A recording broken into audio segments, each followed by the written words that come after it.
어떤 사람으로 우리는 사람들에게, 다른 사람들에게, 이웃들에게, 친구들에게, 가족들에게 인식되고 싶을까요? 능력 있는 사람, 똑똑한 사람입니까? 재주 많은 사람입니까? 돈 많은 사람입니까? 가진 게 많은 사람입니까? 말 잘하는 사람입니까? 어떤 사람으로 인식되고 싶어 합니까? 우리는 사람들에게 어떤 사람으로 인식되고 싶어 하느냐면은 다정하고 함께하고 싶은 사람일 것입니다. 편안한 사람, 부담스럽지 않은 사람, 그런 사람이 되고 싶어 합니다. 그리고 우리도 그런 사람들과 가까이 하고 싶어 하고 함께 있고 싶어 하고 부담스럽지 않은 사람들과 이야기를 하고 싶습니다. 고리타분한 사람이나 말 많은 사람이나 잘난 체 하는 사람이나 이기적인 사람이나 이중적인 사람과 있으면 무언가 불편하다는 이야기를 하고 있습니다. 누군가 내가 가까이 하고 싶은 사람이 있는데 그 사람이 나에게 가까이 다가오지 않는다면은 그 사람은 말로는 이야기를 안 하지만 내가 부담스럽다는 것을 행동으로 말하고 있다고 볼 수 있습니다. 우리는 이런 것에 대해서 굉장히 불쾌감을 느낄 수 있습니다. 좋아할 만한 일이 아니죠. 기분이 나쁘고 상처를 받을 수 있습니다. 그러나 그 상처를 우리는 대수롭지 않게 넘기기 위해서 뭐 그럴 수도 있지 라고 대충 넘어간다는 거죠. 한 번쯤은 왜 나에게 가까이 다가오지 않을까? 왜 나를 부담스러워할까?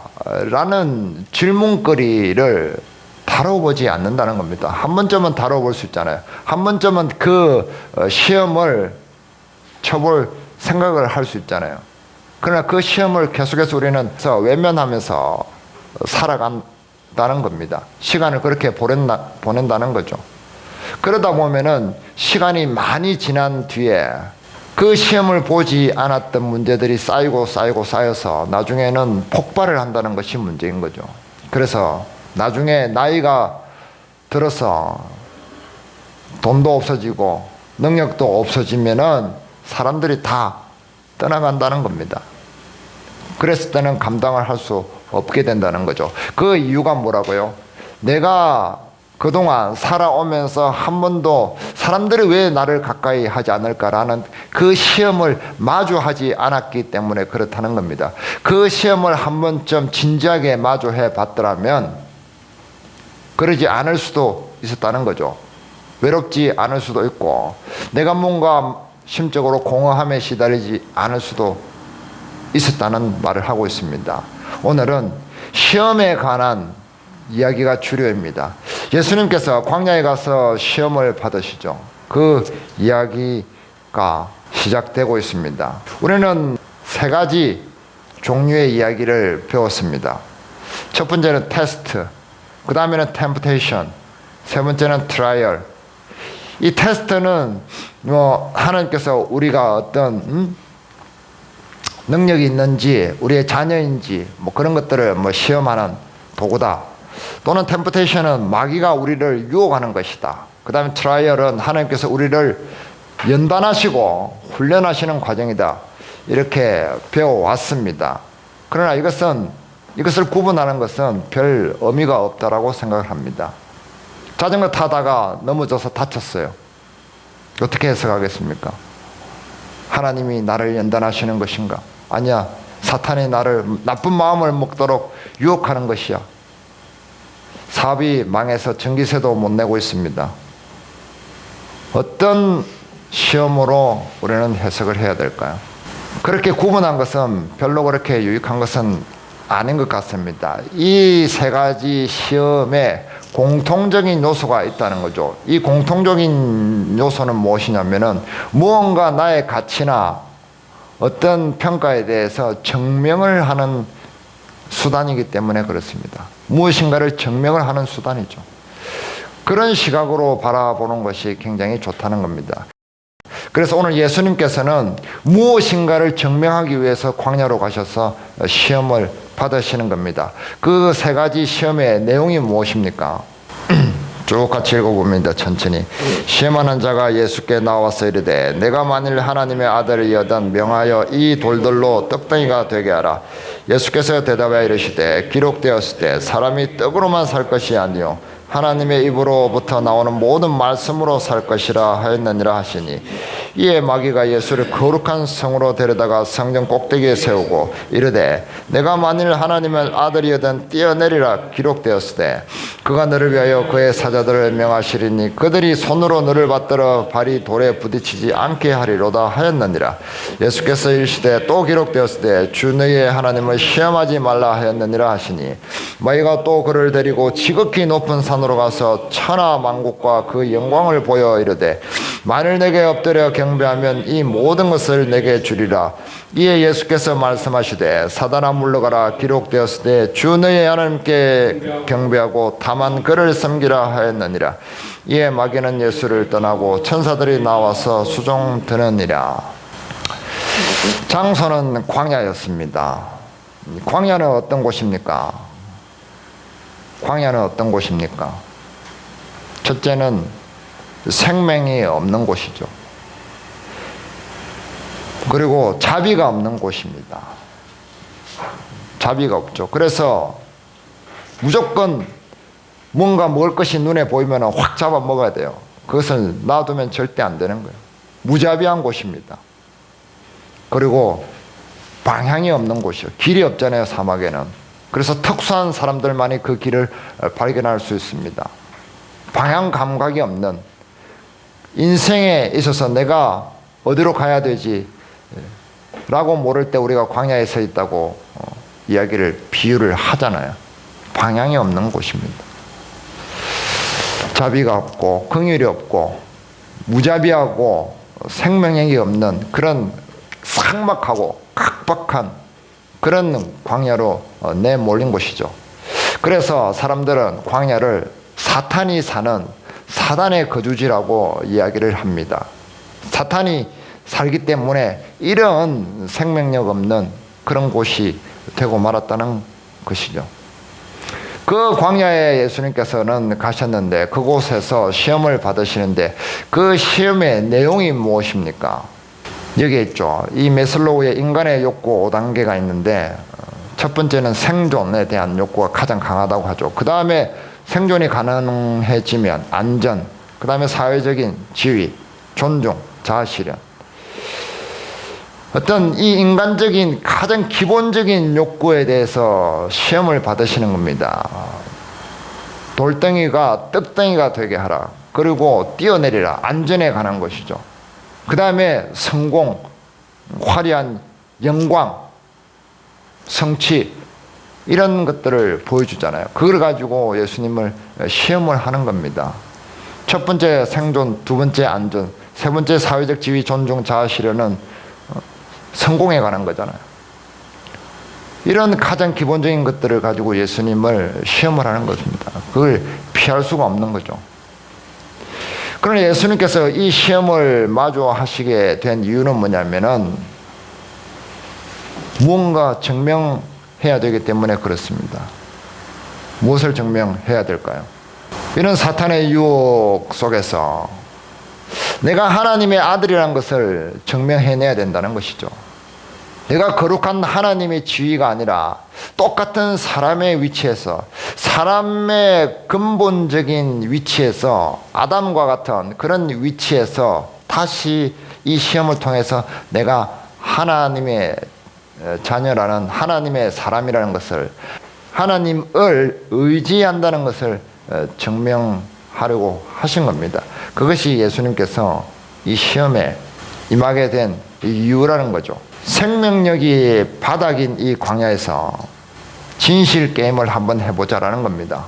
헐벗고 굶주린 상태에서 40일 최악의 굶주림의 상태에서 사단이 들고 있는 그 빵과 또 한 손에는 황금을 들고 있습니다. 사단이 들고 있는 그 빵과 황금을 취할 것인지, 아니면은 이 사막을 들고 있는 하나님을 의지할 것인지, 그것을 한번 증명해 보자는 겁니다. 사단은 사막에 서서 빵과 황금을 들고 유혹을 합니다. 그러나 하나님은 그 사막을 들고 있으신 거예요. 빵과 황금의 정도가 아니라 그 사막 전체를 어떻게 해요? 오아시스로 바꾸시고 그 사막 전체에 꽃을 피우시고 열매를 맺게 하시고 거기서 물이 나게 하는 그런 하나님의 통치가 있다는 것을, 그것을 의지할 수 있겠느냐, 그것을 증명해 보자는 거죠. 그래서 우리는 광야에 내려가 봐야 되는 겁니다. 원초적인 자리에 서 봐야 되는 겁니다. 13절 다 같이 읽습니다. 광야에서 40일을 계시면서 사단에게 시험을 받으시며 들짐승과 함께 계시니, 천사들이 수종 들더라. 들짐승과 함께 계시니, 이 표현이 마가복음에 있습니다. 이 무슨 말을 하고 있는 걸까요? 생명력이 없고 무자비하고 사나운 이 광야를 에덴 동산 같이 회복시키시는 것을 이야기합니다. 이사야서 갑니다. 이사야서 9절까지 다 같이 읽습니다.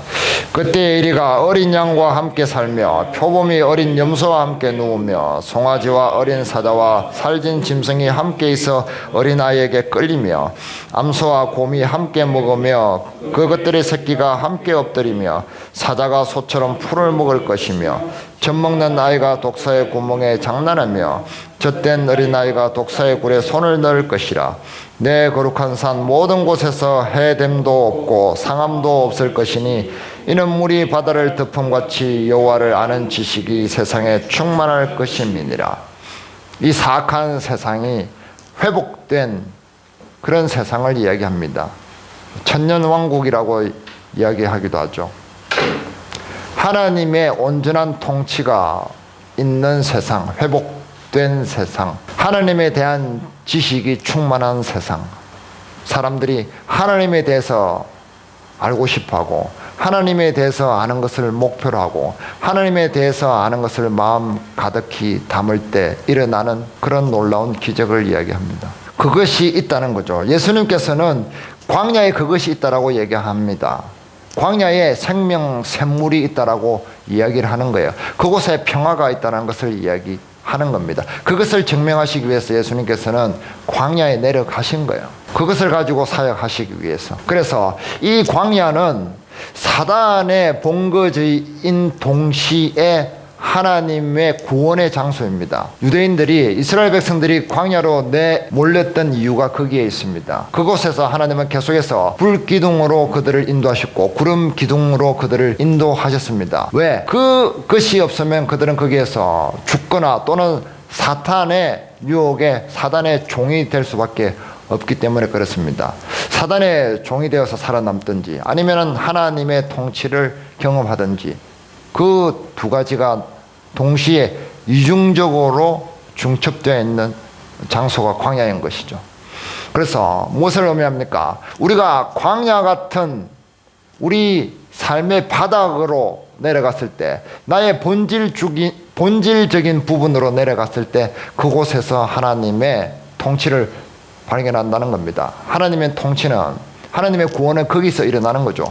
내가 뭔가 나의 힘과 능력이 남아있을 때 하나님의 통치는 임하지 않고 하나님의 구원은 다가오지 않는다는 것을 의미하는 거죠. 그래서 우리는 광야로 가야 됩니다.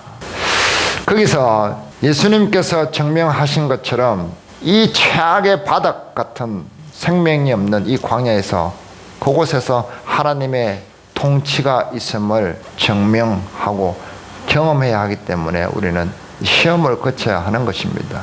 거기에 샘물이 있다. 반석에서 샘물이 나온다. 거기에 꽃이 피고 열매가 맺힌다.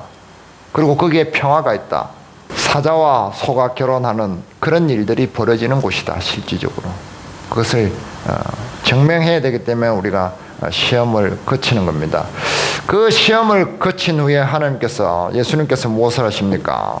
요한이 잡힌 후 예수께서 갈릴리에 오셔서 하나님의 복음을 전파하여 이르시되 때가 찼고 하나님의 나라가 가까이 왔으니 회개하고 복음을 믿으라 하시더라. 그 시험을 통과하신 후 비로소 예수님께서는 복음을 선포하시고 사역을 시작을 하십니다. 이 복음이라는 말은 헬라어로 유앙겔리온이라고 합니다. 유앙겔리온. 유앙겔리온 무슨 뜻이냐면은 이런저런 내용들이 많이 있고 그 단어의 의미가 여러 가지로 변천되었는데 그중에 뭐 꼬집어서 이야기를 하자면 왕의 탄생을 기뻐하는 거죠. 왕의 탄생.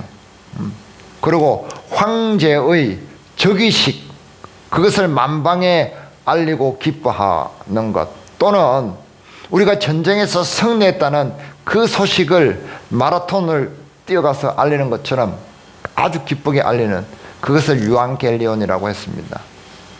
그래서 기쁜 소식의 내용이 그것이 되는 거예요. 황제가 즉위해서 이 멋진 황제가, 하늘의 아들인 이 황제의 통치가 우리나라에 시작이 되었다, 우리 왕국의 시작이 되었다라는 것을 선포하는 것을 이야기합니다. 황제의 통치가 시작되었다, 그것을 이야기하는 거죠. 그 복음을 예수님께서 전하기 시작한 겁니다. 하나님의 통치가 시작되었다. 사막에서, 광야에서 생명샘을 있게 하고 샘물이 흐르게 하고 그곳에서 열매와 꽃이 피게 하고 평화의 나라가 임했다. 하나님의 통치가 시작되었다. 그 복음을 예수님께서 전하시는 거죠. 그런데 보면은 15절에 이르시되 때가 찼고, 때가 찼다라는 말이 나오잖아요. 무슨 말이에요? 때가 찼다라는 말은 종말론적인 말입니다. 임박했다 이런 소리예요. 하나님의 통치가 이 세상에 임박했고 또 당신에게도 임박했다. 그러니까 당신이 받아들일래 말래 라고 촉구하는 겁니다. 하나님의 나라가 임했고 하나님의 통치가 시작되었는데 그 하나님 나라에 당신을 초청하는데 그것을 받아들일래 말래. 받아들인다면 당신은 당신의 그 마음속에 사막 같은 그 마음속에서부터 하나님의 생명의 샘물이 흐를 것이다. 그러나 받아들이지 않고 거절한다면 당신이 여태까지 사람들에게 비호감으로 살아왔던 것처럼 당신의 인생은, 나머지 인생은 이미 다 결정이 된 것이나 마찬가지고, 그리고 당신의 영원한 삶에 관해서도 이미 결정이 되었다라고 종말적으로 선언을 하는 것이죠. 그러니까 받아들이라 라고 청구하고 있는 겁니다. 그것을 때가 찼다라는 종말적인 언어로 시급하게 얘기를 하는 거죠. 이미 하나님의 통치가 시작되었으므로 당신에게 하나님의 심판이 이미 임했다라는 얘기를 하고 있습니다. 그래서 회개하라. 회개하라.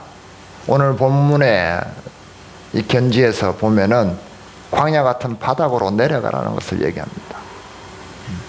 바닥에 내려가서 원초적인 자리에서 한번 생각을 해봐라. 당신의 벌거벗음에서 한번 생각해봐라는 거죠. 당신의 그 사막에서 벌거벗고 있는 당신을 한번 만나봐라. 아담과 같이 하나님께서 처음 창조했던 아주 순수하고 아무것도 걸치지 않고 아무것도 소유하지 않은 당신을 한번 만나봐라.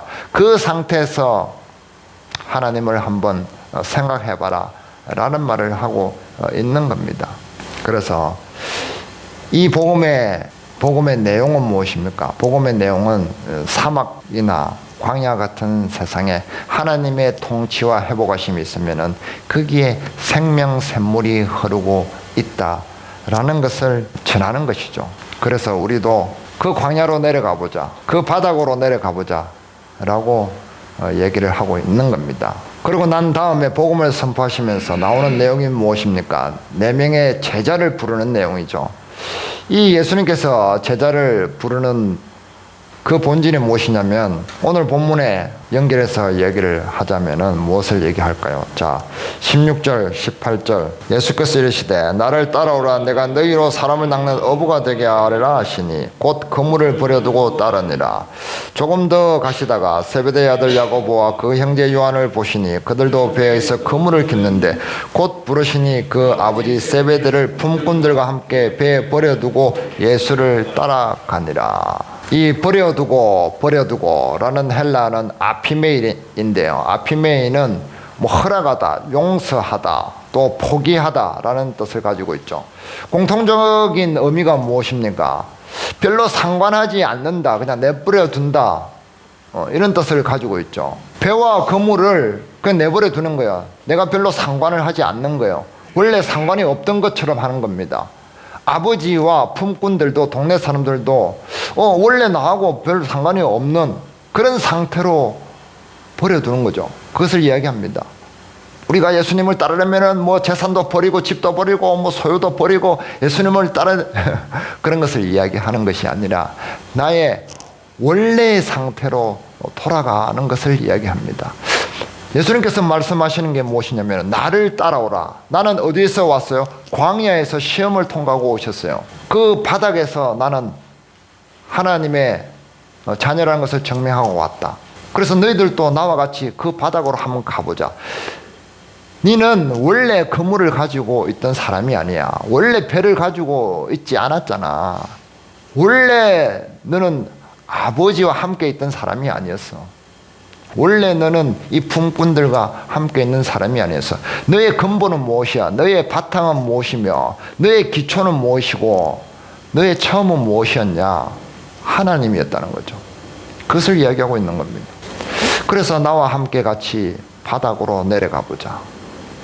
내가 먼저 바닥을 체험했거든. 그 광야에서 살았거든. 거기서 시험을 치렀거든. 그래서 너도 한번 내가 일러주는 대로 내가 경험한 것을 일러주고 배워주고 보여줄 테니까 너도 그렇게 해봐. 그게 나를 따라오라는 거죠. 예수님은 그 이야기를 하시고 있는 겁니다. 제자들은 처음으로 돌아가 본 거예요. 거기서 무언가 할 일이 있겠죠. 그 다음 넥스트 스테이지는 예수님께서 또 일러주시잖아요.